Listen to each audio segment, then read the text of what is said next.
Bismillahirrahmanirrahim. Assalamualaikum warahmatullahi wabarakatuh. Kami dari kelompok 4 yang mendapatkan untuk membahas mengenai PLTA, di mana kami akan mempresentasikan hasil diskusi kelompok kami yang diampu oleh Bapak Eko Swi Darmawan. Oke, next.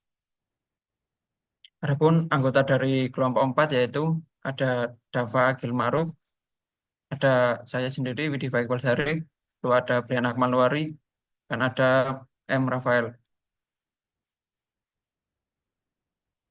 Oke, next. Langsung saja kita mulai presentasi ini. Mau silahkan untuk teman yang bertugas.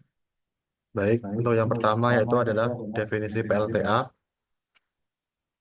Pembangkit listrik tenaga air atau PLTA adalah sistem energi terbarukan yang menghasilkan listrik dari energi potensial dan kinetik air. Karena proses pembangkitannya menggunakan turbin yang digerakkan oleh air sebagai sumber. Kemudian komponen utamanya meliputi reservoir, saluran pelimpah, gedung sentral, dan unit transmisi. PLTA memiliki keunggulan dalam penyesuaian beban, ramah lingkungan, dan minim polusi. Untuk jenis-jenis PLTA, pertama ada PLTA jenis bendungan.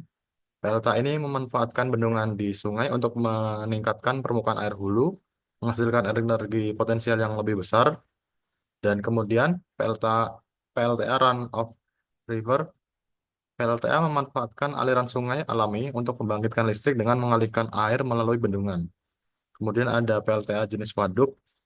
Jadi waduk membendung air menjadi danau buatan yang menampung air hujan sebagai cadangan air sehingga dapat menampung kelebihan air saat debit hujan tinggi dan mengatasi kekurangan saat debit rendah.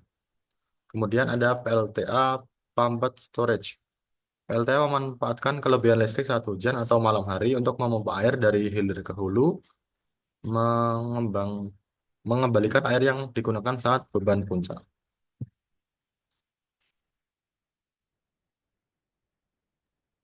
Ini selanjutnya yaitu ada komponen utama pada PLTA. Nah, pada PLTA itu terdapat beberapa komponen utama, yaitu diantaranya ada yang pertama reservoir sebagai tempat untuk penyimpanan air yang akan digunakan sebagai sumber sumber energi.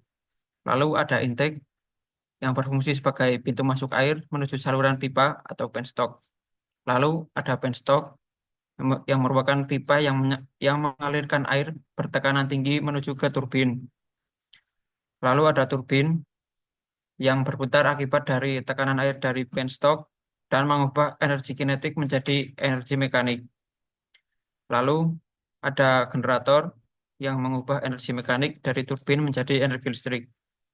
Lalu ada juga powerhouse yang merupakan bangunan yang menampung generator dan peralatan listrik lainnya.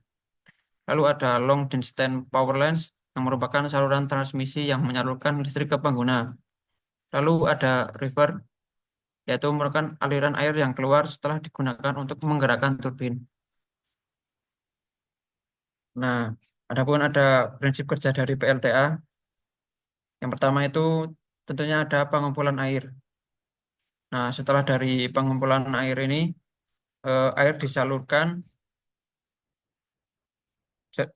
menggunakan pipa menuju ke turbin untuk pembangkitan energi kinetik. Lalu dari energi kinetik itu eh, diubah menjadi energi mekanik. Lalu dari energi mekanik itu digunakan untuk pembangkitan energi listrik. Lalu setelah pembangkitan ada penyaluran energi listrik. Nah, setelah penyaluran itu ada juga pengembalian air ke sungai lagi.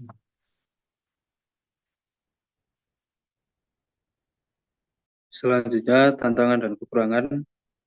Untuk tantangan, biaya investasi awal yang tinggi, risiko bencana alam, ketergantungan pada curah hujan, dampak lingkungan. Lalu untuk kekurangan, waktu pembangunan yang lama, keterbatasan lokasi, potensi evaporasi yang tinggi, dan pengendapan. Berikut contoh PLTA di Indonesia. PLTA Cirata di Purwokerto, Jawa Barat, PLTA Saguling, Kabupaten Bandung Barat, Jawa Barat, PLTA Jatiluhur, Purwakarta, Jawa Barat, PLTA Merica, Kabupaten Banjarnegara, Jawa Tengah.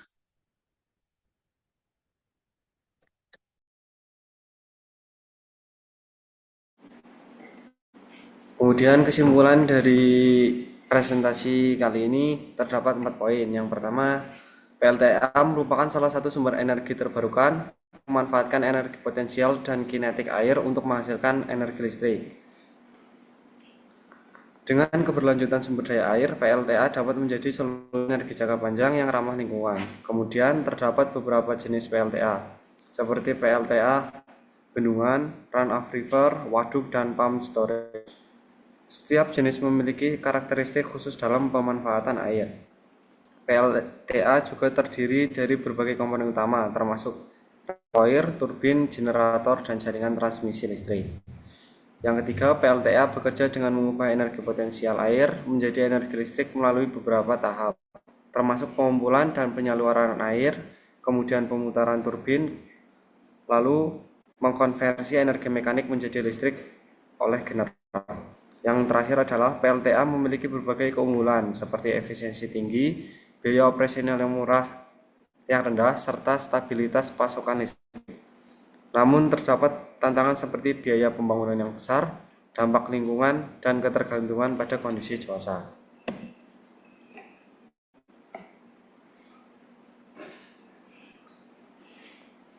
Oke, baik demikian pemaparan yang dapat kelompok kami sampaikan.